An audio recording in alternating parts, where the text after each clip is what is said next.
instructor and author whose career includes a multitude of animation classics, including but absolutely not limited to Somewhere Out There, My Animated Life, The Secret of NIMH, American Tail, Land Before Time, All Dogs Go to Heaven, Anastasia, Titan AE, and the games that ate 1,000,000 quarters, Dragon Slayer and Space Age. Please welcome Mr. Don Bluth.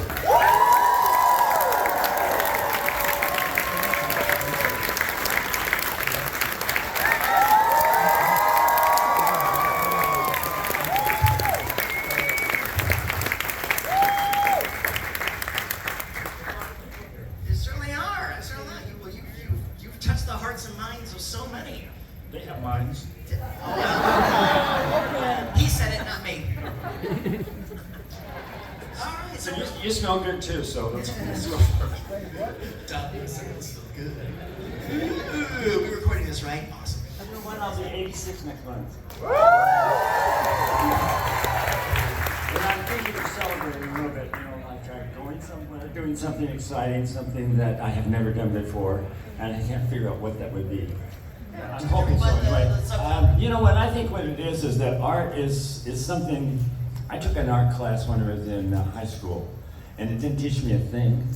And so finally one art teacher got home and he says, quit trying to learn what the art teachers teach you. He says, just draw if you like to draw, if you like to paint, paint. But do that from the heart, and don't worry about, whether everyone likes it or not. I said, okay, that's easier. That's easier. So I spent hours and hours and hours in the basement of an art building painting still lifes with watercolor. And I hated it. So finally, I think what it was is I saw an animated film. It was Disney, of course. Saw an animated film and I looked at it and I said, that is the most gorgeous thing I've ever seen. I wonder if I could do that. And so that started my journey into animation. And animation it's symbolic. When I saw Bambi, Bambi is not a deer. Bambi is a symbol for a little boy. And once you get that idea in your head that animated films, hand-drawn anyway, are really symbols that help you understand who you are. And I got very serious about all this, and there's a part of me that's a very serious person, so I got serious about it and started thinking, well, what are the symbols that I want to draw? And then it just snowballed from there.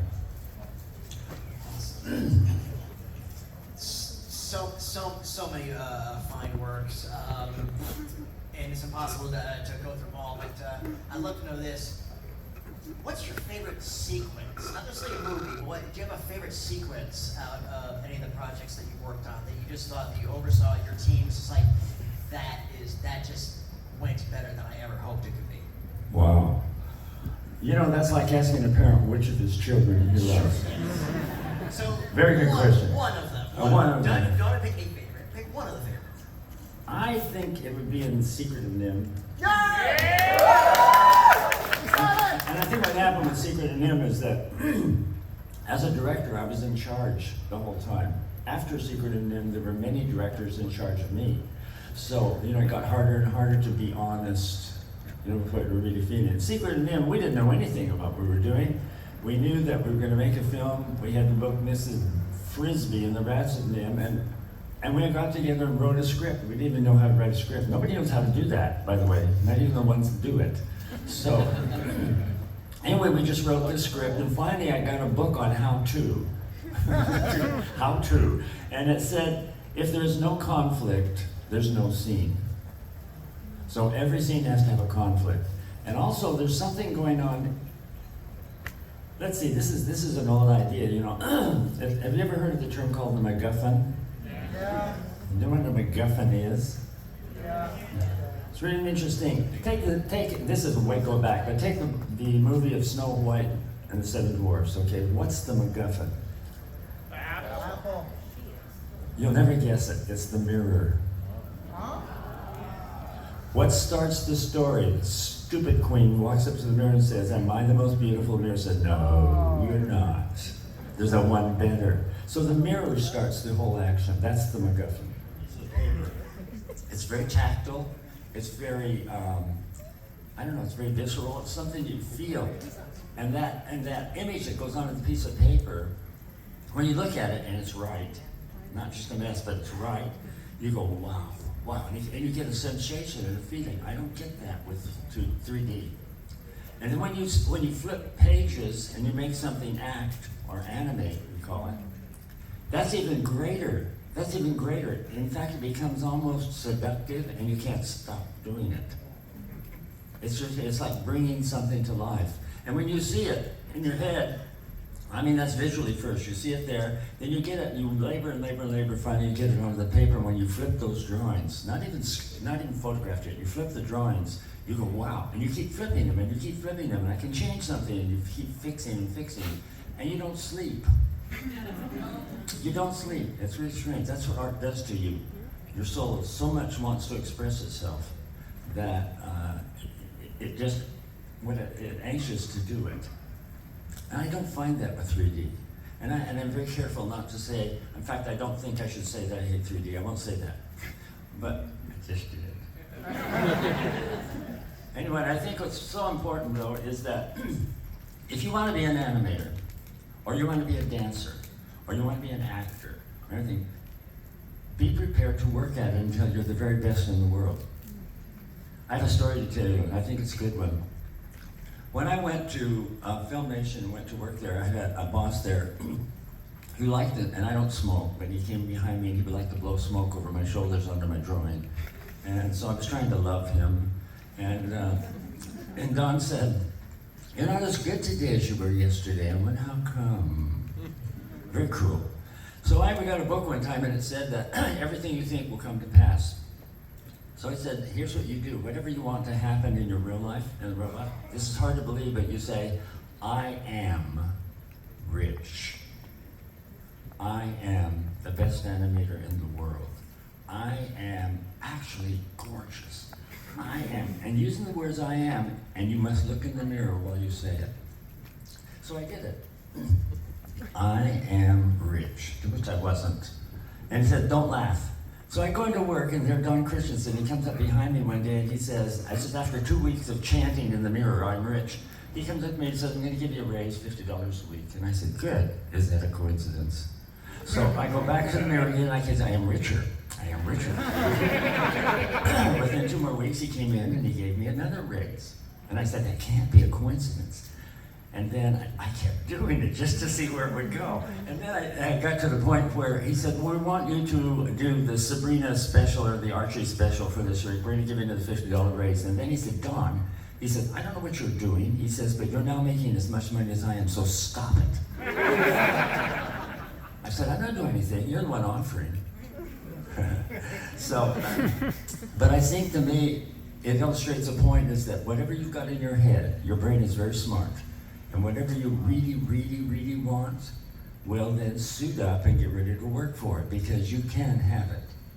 Now there's another element in this, and that is God gave to each person on earth a gift, and they're not all the same.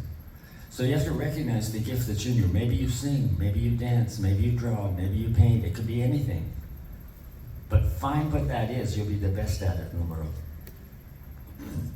Round of applause for that.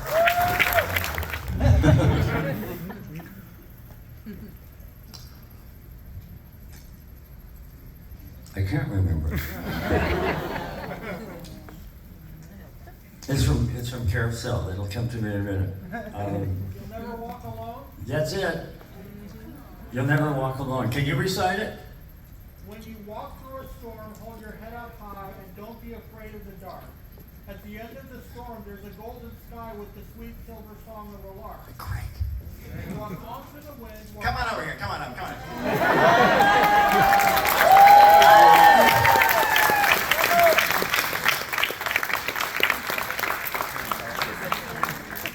We're going to do it. Let's do it right. Okay, start over. When you walk through a storm, hold your head up high and don't be afraid of the dark. At the end of the storm, there's a golden sky with the sweet silver song of a lark. Walk on through the wind, walk on through the rain, though your dreams be tossed and blown. Walk on with hope in your heart, and you'll never walk alone. Excellent. Excellent.